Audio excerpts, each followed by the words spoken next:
ఈరోజు బాల్కా సుమన్ అరెస్ట్ అయిన తర్వాత ఆయనను వైద్య పరీక్షలకు పోతున్నటువంటి నేపథ్యంలో కూడా, కోర్టుకు పోతున్న నేపథ్యంలో కూడా బాల్కా సుమన్ చెప్తున్నాడు, నన్ను అరెస్ట్ చేసి వివేక్ వెంకటస్వామి, రేవంత్ రెడ్డి మున్సిపాలిటీ దక్కించుకుందామని అనుకుంటున్నారు. నన్ను అరెస్ట్ చేసిన తర్వాత మున్సిపాలిటీ వాళ్ళ ఖాతాలో చేర్చుకుందాం అనుకుంటున్నాడు. ఇక వాళ్ళ ఇష్టం. నేనైతే ప్రయత్నించిన, ఆఖరికి నన్ను అక్రమ అరెస్ట్ చేసి నన్ను ఇబ్బంది పెడతా ఉన్నారు అని చెప్పి బాల్కా సుమన్ మాట్లాడినటువంటి మాటలు. ఒకసారి ఆ వీడియో చూస్తే మొత్తం క్లారిటీ వస్తుంది. బాల్కా సుమన్ ఏం మాట్లాడిన ఏం కథ అనేది చూడుర్రి. ఇది క్యాతానపల్లికి సంబంధించినటువంటి బాల్కా సుమన్ ఇంటి దగ్గర ఈ ఘర్షణ.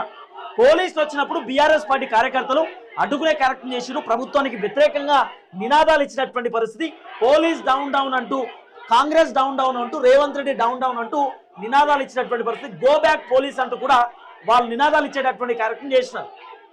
చూడుర్రి, పోలీసులు వినలే, మొత్తం తోసుకొని ముందుకు వచ్చారు పోలీసులు. వాళ్ళని తోసుకొని లోపలికి వచ్చినటువంటి పరిస్థితి.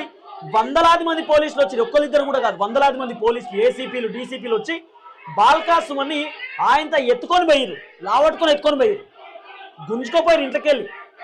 ఆఖరికి గేటు దాటి పోలీసులు లోపలికి వచ్చినప్పుడు బాల్కా సుమన్ ఏదైతే ఇల్లు ఉందో ఆ ఇల్లుకు సంబంధించినటువంటి ఉంటాయి కదా డోర్లు, అక్కడ కూడా అడ్డుకునే కార్యక్రమం చేశారు. తలుపుల దగ్గర అడ్డుకునే కార్యక్రమం చేసిన పోలీసులు ఆగలే. ఇగో పోలీసులు చూడండి, బాల్కా సుమన్ ఎత్తుకోబోతున్నటువంటి ఆ వీడియో కూడా క్లియర్గా కనబడుతుంది.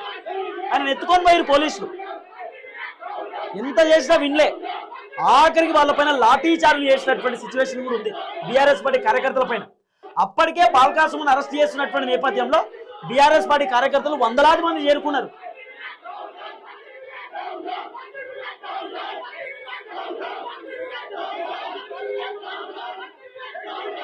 ఎత్తుకొని పోయారు, చాలా ఘోరంగా అరెస్ట్ చేసారు, మామూలుగా కాదు, దారుణంగానే అరెస్ట్ చేసారు. ఎత్తుకొని పోయారు, ఇక మొత్తం ఎత్తుకొని తీసుకుపోయి వెహికల్ వేసారు. ఆ వెహికల్లో తీసుకుపోయినారు, ఇంకా వైద్య పరీక్షలో తీసుకుపోయారు, జడ్జి ముందు హాజరుపరిచినారట. ఇగో చూడండి,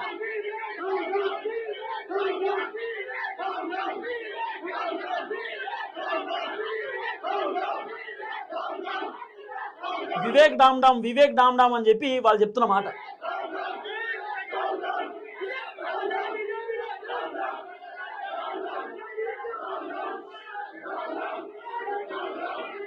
సో ఈ విధంగా చెన్నూరులో జరిగింది. అయితే వాస్తవానికి చెన్నూరులో బాల్కా సుమన్ చెప్పినట, కాంగ్రెస్ చెన్నూరు దక్కించుకోండి మున్సిపాలిటీ, కానీ మాకు క్యాతానపల్లికి సంబంధించినటువంటి మున్సిపాలిటీ ఇచ్చేయండి, అది న్యాయంగా, అది మాది, మేము ఎక్కువ గెలిచినాం కాబట్టి మాకే ఇవ్వండి అని అంటే కూడా వివేక్ వెంకటస్వామి వినే పరిస్థితి లేదు.